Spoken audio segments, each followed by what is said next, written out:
Na mtazamaji, basi hii leo ni kuambie tu kama jana ulikuwa nasi katika alasiri ya Clouds TV, tulikuwa na mwenyekiti ambaye amemaliza muda wake pale TAMWA, Bi Joyce Shebe, tukizungumza naye mambo kadha wa kadha.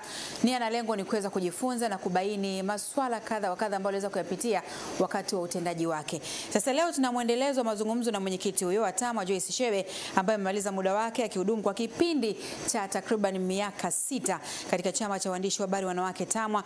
Kuna mengi bado ya kuendelea kujifunza kutoka kwake, lakini pia kusikia na akituelezea mchango wake ambao ulivyokwenda kwa ukubwa wake katika jamii na taifa kwa ujumla, kufuatia jitihada zake za kuleta usawa na kukabiliana na unyanyasaji wa wanawake katika maeneo mbalimbali, lakini kwa kupitia waandishi pia wa habari. Moja kwa moja ni kupeleke katika mazungumzo yetu ambayo tuliyafanya hapo jana, tuweze kuangazia ngwe hii ya pili ambayo tulianza hapo jana na tuhitimishe vizuri. Karibu katika undani.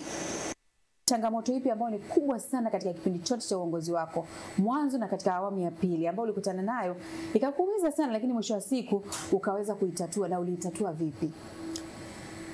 Changamoto kubwa sana ni hali ya kiuchumi.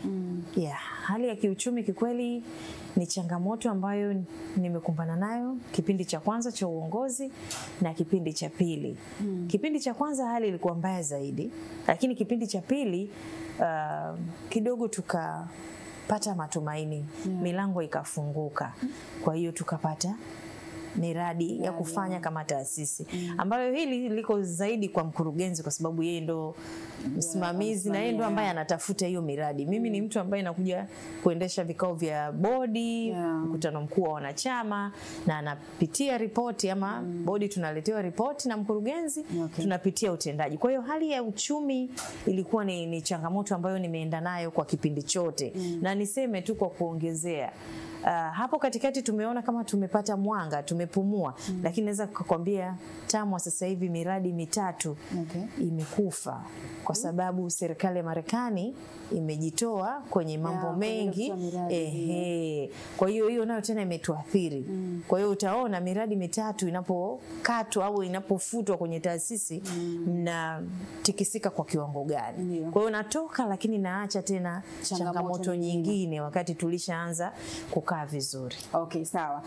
TAMWA imekuwa na mchango mkubwa katika kuwawezesha wanawake waandishi wa habari. Je, ni kwa namna gani unaona uongozi wako ulichangia kwa kiwango kipi kuweza kuimarisha sauti na nafasi ya wanawake katika tasnia ya habari hapa nchini? Asante.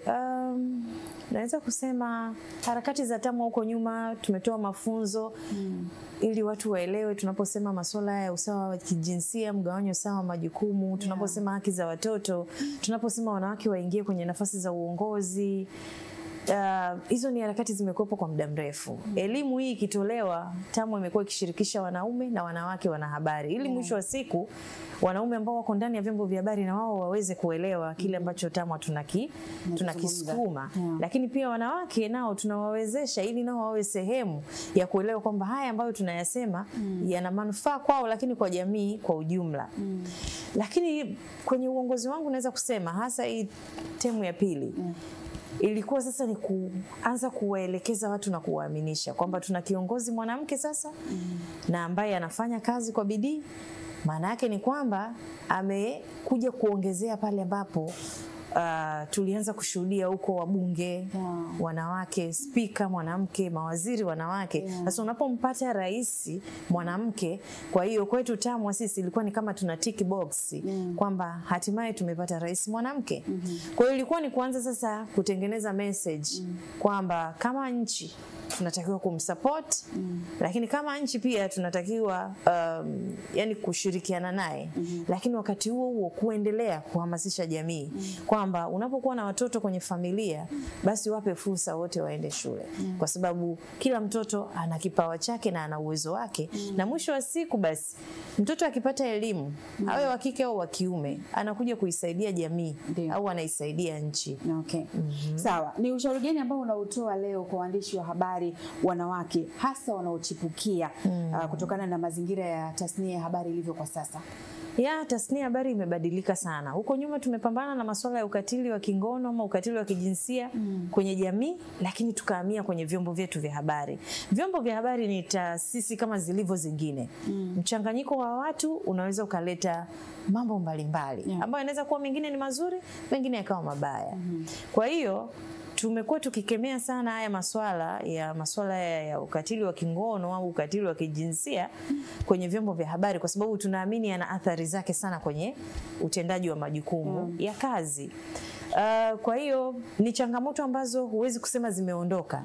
Zipo na zitaendelea kuwepo kwa sababu tunaofanya kazi ni binadamu. Binadamu ana huruka zake na ana tabia zake.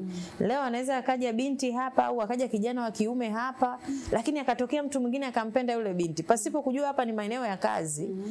Akataka tu labda kutumia nafasi yake au akataka kutumia wanaume wake au wanamke wake labda kumtaka kimapenzi huyu ambaye labda ameripoti kazini.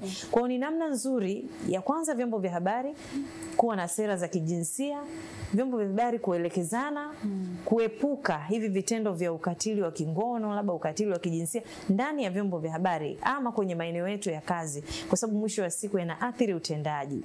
Lakini kwa hao ambao wanakuja, uandishi wa habari umebadilika sana.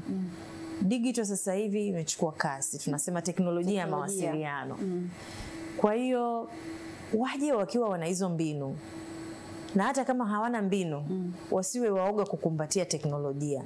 Unaporipoti kwenye chombo cha habari, ukikuta watu wameikumbatia teknolojia, basi na wewe lazima uikumbatie. Ukikuta watu wanasuasua kuikumbatia, wewe kwa sababu bado damu inachemka, tafuta hayo maarifa ili mwisho wa siku uweze kuleta tija. Ulifanya jambo moja kubwa, naamini kwa kushirikiana na taasisi yote ya TAMWA, mkaweza kumpa ushawishi Mheshimiwa Rais wa Jamhuri ya Muungano wa Tanzania Dr. Samia Suluhu Hassan akaja kwenye tukio kubwa kabisa ambalo ulifanya. Pengine baadhi hawakuamini kama ingeweza kutokea, lakini ikatokea. Na wewe ulikuwa pale umekaa mbele kabisa katika kiti ambacho yani mmekaribiana kabisa na Mheshimiwa Rais. Tueleze ile hali ilikuwaje na ilifikiaje mpaka mkafikia azma ile na kufanikisha tukio hilo kubwa. Nakushukuru Sofia. Kwanza nasema nianze kwa kumshukuru Mwenyezi Mungu. Nitakurudisha nyuma kidogo kabla sijaenda kwenye swali lako la msingi. Mwaka 2023 TAMWA tulipewa kijiti cha kuwa wenyeji wa maadhimisho ya siku ya uhuru wa vyombo vya habari. Maadhimisho yale yalifanyika Zanzibar. Waandaaji wa yale maadhimisho ni mjumuiko wa taasisi za kihabari, wanaita KORI. Humo ndani kwenye KORI humo kuna vyama vya kihabari vyote.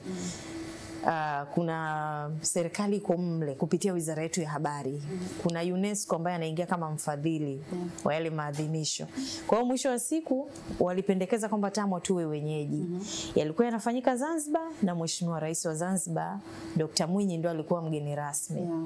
Kwa hiyo niseme tu kwamba lile lilikuwa pia tukio kwangu kubwa la kukaa na Mheshimiwa Rais wa Zanzibar.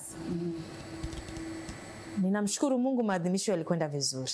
Lakini pia nitumie nafasi hii kumshukuru Mheshimiwa Rais wa Zanzibar Dr. Mwinyi kwa kukubali ule mwaliko wetu na nilikaa naye. Kwa kweli nilienjoy. Kuna baadhi ya picha ukiona tunaongea very comfortable. Yes. Sasa nirudi kwenye hili tukio la mwezi wa 5 la hivi karibuni ambalo TAMWA na TCRA kwa pamoja tuliendesha mafunzo kama hatua ya awali kabisa. Baada ya kukaa sisi TAMWA tuliona kwamba tuna upungufu wa taarifa sahihi, lakini taarifa ambazo zinaijenga jamii. Tunaona mmomonyoko wa maadili unakuwa kwa kasi na hasa kupitia mitandao. Tunaona wanawake namna wanavyochukuliwa kwenye mitandao, lakini na wanawake wenyewe wanavyotumia mitandao vibaya. Tukasema ni wanahabari tu pengine tunaweza kuja kubadili hili. Kwamba sisi tusifanye kama wale wa mtaani. Tujitahidi kusimama kwenye mstari ili kuweka maudhui ambayo yatasaidia jamii yetu, kuwapa taarifa sahihi lakini kuwajenga. Kwa hiyo tukawa tunatafuta mdau wa kushirikiana naye. Bahati nzuri TCRA yeye naye alikuwa tayari ameshafanya utafiti wake. Amekuja na mpango kazi wake. Mwisho wa siku tukaunganisha nguvu. Na wao walikuwa wameona zaidi mitandaoni kule. Kwamba kwenye cyberspace kuna ombwe la maudhui ya ndani. Kwa hiyo tukakaa chini tukatengeneza mpango kazi wa mafunzo. Sasa baada ya yale mafunzo kutembea kwa wanahabari nchi nzima, tuseme wanahabari na wadau, maana tulitoa mafunzo hayo pia kwa wahadhiri wa vyuo huko kwa tunakotembea kikanda, kwa wamiliki, kwa maana ya wamiliki wa vyombo vya habari, ama awe na redio ya kijamii, awe na miliki gazeti, sio jarida, mtandao, hivyo. Kwa hiyo yale mafunzo yalienda vizuri na tuliyafanya kwa mafanikio makubwa sana. Sasa tukasema tujipime, tuje na tuzo. Kwa hiyo sisi TAMWA tukaomba yale tuzo ziitwe Samia Kalamu Awards, kwa sababu tulitaka kuacha alama ya rais wa kwanza mwanamke, ambaye hata hivyo alivyoingia alitusaidia wanahabari kufungulia baadhi ya vyombo vilivyokuwa vimefungwa. Kwa hiyo vyombo vilivyokuwa vimefungwa vilifunguliwa, na ile ikaleta angalau matumaini. Sheria zikaanza kujadiliwa na vitu vya namna hiyo. Kwa hiyo tukasema tutunuku hili jina la tuzo tuliite Samia. Kwa hiyo sasa tukasema tumuombe mheshimiwa mgeni rasmi kwenye hili jambo kwa mara ya kwanza. Lakini pia tukawa tumepata changamoto za kibajeti, tukarudi kwenye wizara. Tukasema tuziite hizi tuzo za kisekta. Turudi kwenye wizara tuwaombe watushike mkono. Kwa hiyo tunashukuru pia wizara ziliitikia katika ukubwa wake kama ambavyo mlishuhudia, na mheshimiwa rais akakubali kuja na akawa mgeni rasmi na jambo likaenda vizuri. Labda tu niseme, nitumie nafasi hii kushukuru uongozi wa Clouds Media Group kwa namna ambavyo wamenilea na kunipa uhuru wa mimi kugombea. Nilishawahi kuwa mjumbe wa jukwaa la wahariri kwenye bodi ya jukwaa la wahariri Tanzania TEF. Nilihudumu kwa miaka 5, lakini baadaye nimeingia kwenye TAMWA, nimegombea nikawa mwenyekiti kwa miaka hii 6. Uongozi kiukweli umenipa ushirikiano, uliniacha nikatimiza majukumu yangu, kwa sababu kwenye uongozi wa TAMWA au uongozi wa bodi ya TEF sio kwamba na ripoti kazini kila siku. Pale pana mkurugenzi na secretariat. Mimi nahitajika tu pale ambapo kunakuwa na kikao cha bodi au mkutano mkuu wa wanachama. Kwa hiyo mimi niwashukuru uongozi wa Clouds, walinipa nafasi hiyo, ni wamenilea. Lakini nishukuru zaidi chumba cha habari ambacho Sofia na wewe pamoja na mimi tuko pale. Kiukweli mmenitunza dada yenu. Mmenilea vizuri, mmenipa support, ushirikiano wa kutosha kabisa, na appreciate kwa kila mmoja wapo. Na mwisho nishukuru wafanyakazi wenzangu wote wa Clouds. Nimepiga hodi kwenye vipindi mbalimbali vya 360 huko, Jahazi, umeona. Kwa hiyo nashukuru. Na mtazamaji, ndivyo ambavyo tulikuwa tukifanya mazungumzo hapo jana na mwenyekiti aliyemaliza muda wake wa TAMWA Joyce Shebe, kama ambavyo umeweza kumsikia, na tulikuwa tukipata kujifunza mawili matatu. Kwanza kusikia na kujifunza, kubaini pia changamoto na mafanikio ambayo aliyapitia katika kipindi cha miaka 6 ya uongozi wake katika chama cha uandishi wa habari wanawake Tanzania TAMWA, ambapo basi amemaliza muda wake na tayari amekabidhi kijiti kwa mtu mwingine ambaye amechukua uongozi huo. Tunakushukuru sana Joyce Shebe kutupa fursa ya kuweza kuzungumza nawe na kusikia yale ambayo uliyapitia ukafanikisha, na zile changamoto ambazo pia umekutana nazo, na bila shaka umetoa ujumbe muhimu sana kwa waandishi wa habari wanawake kuendelea kujifunza, kutamani kufanya kazi kwa bidii zaidi ili kutimiza ndoto zao. Na sasa mtazamaji, baada ya hayo si vibaya tukaelekea kunako jicho la habari. Tuangalie jicho la habari tukianzia Arusha, ambapo mkuu wa majeshi mstaafu wa Tanzania Jenerali Venance Mabeyo, ambaye pia ndiye mwenyekiti wa bodi ya wakurugenzi mamlaka ya eneo la hifadhi ya Ngorongoro, amewataka askari ya jeshi la uhifadhi NCAA kutumia ushindi wa tuzo ya eneo hilo la hifadhi ya Ngorongoro kuchaguliwa kuwa kivutio bora barani Afrika kwa ajili ya kuimarisha utoaji wa huduma pamoja na uimarishaji wa shughuli za uhifadhi na utalii ndani na nje ya mipaka ya Tanzania. Hababi Mohamed kutoka kanda ya kaskazini mwa Tanzania, huyu hapa na taarifa zaidi. Shirika la Elimu, Sayansi na Utamaduni la Umoja wa Mataifa UNESCO limeipa hadhi eneo la mamlaka hifadhi ya Ngorongoro kuwa miongoni mwa maeneo ya urithi wa dunia kutokana na historia ya kipekee katika eneo hilo, kihistoria, kisayansi na kiutamaduni.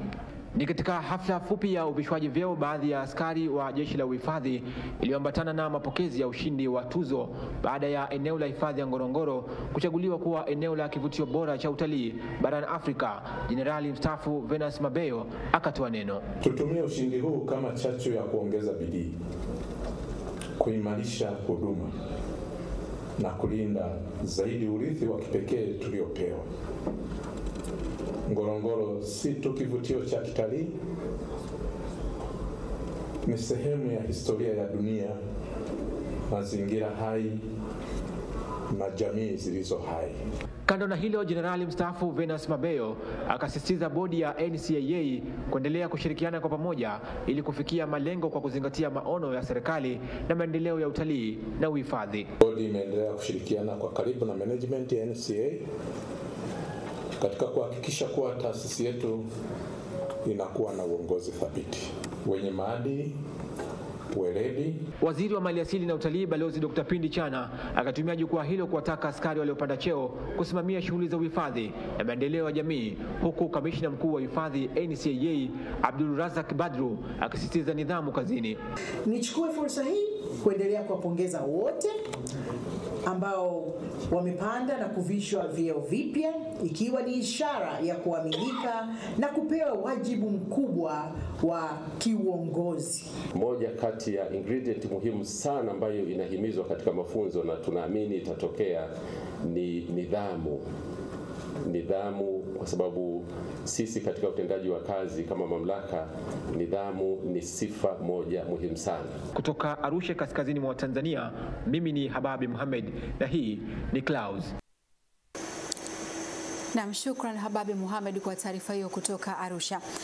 Serikali imeanza mchakato wa ujenzi wa hospitali kubwa ya kisasa mkoani Kagera itakayokuwa na maabara za upimaji wa magonjwa ya mlipuko kama Marburg na Mpox pamoja na ununuzi wa maabara zinazotembea ili kupambana na magonjwa hayo. James Bunuma kutoka mkoani Kagera, huyu hapa na undani wa taarifa hiyo.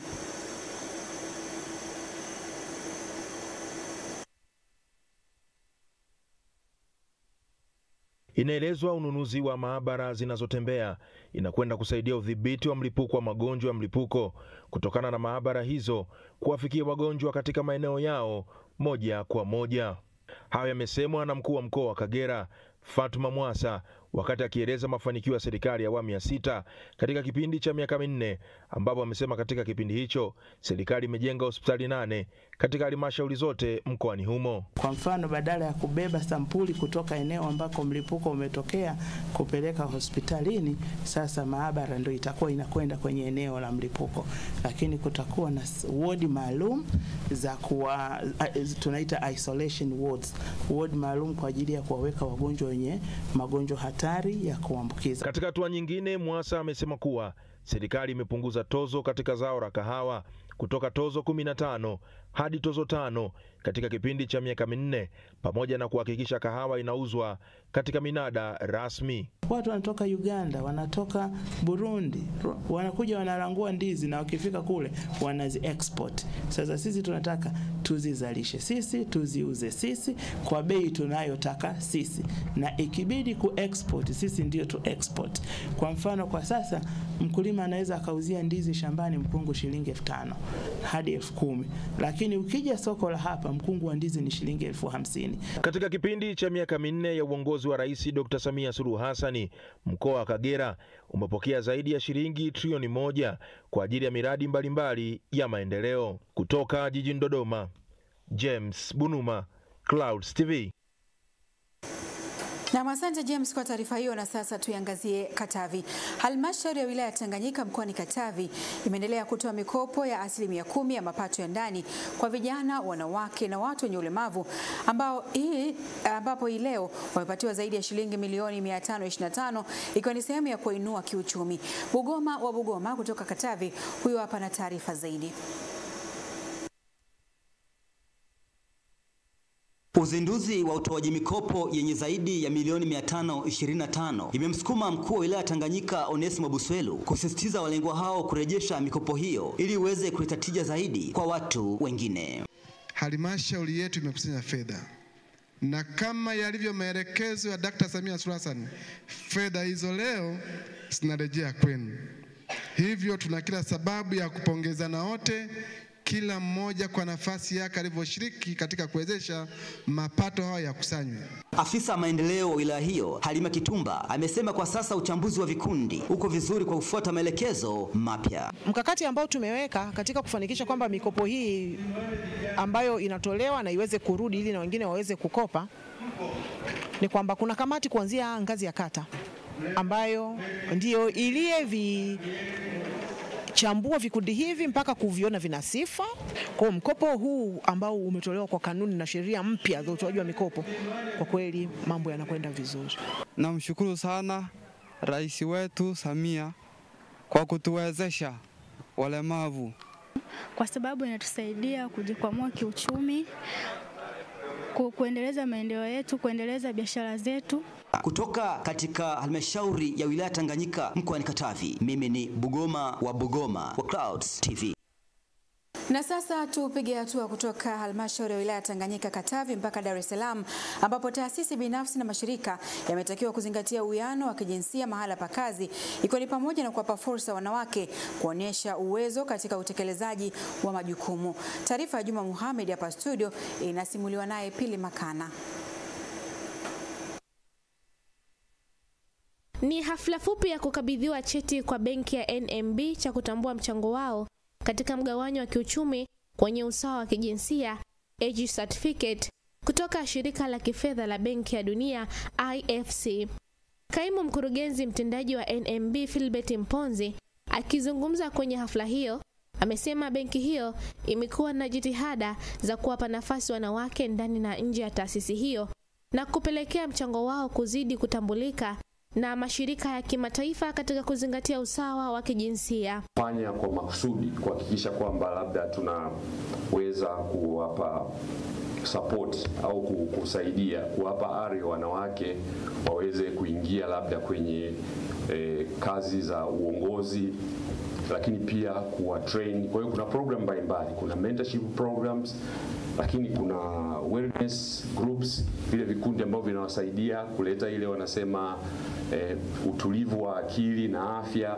Naye kiongozi wa mradi wa IFC nchini Tanzania, Anamushi, amesema benki hiyo imekuwa ikifanya vizuri kwenye ukuaji wa ushirika wa wanawake na wanaume sehemu ya kazi, jambo lililopelekea kutunukiwa cheti hicho kwa mara ya pili sasa. Lakini zaidi sana jinsi ambavyo NMB inavyojitahidi kukuza ushiriki wa wanawake na wanaume kwenye ngazi mbalimbali sehemu ya kazi ya NMB, jinsi ambavyo mchakato huo pia unawezesha benki kuweza kufikia mahitaji mbalimbali ya kifedha ya makundi yote kwenye jamii yetu, kwa maana ya wanawake, wanaume, vijana wa kike na wa kiume, hata mikakati yao ya kuwafikia wanafunzi.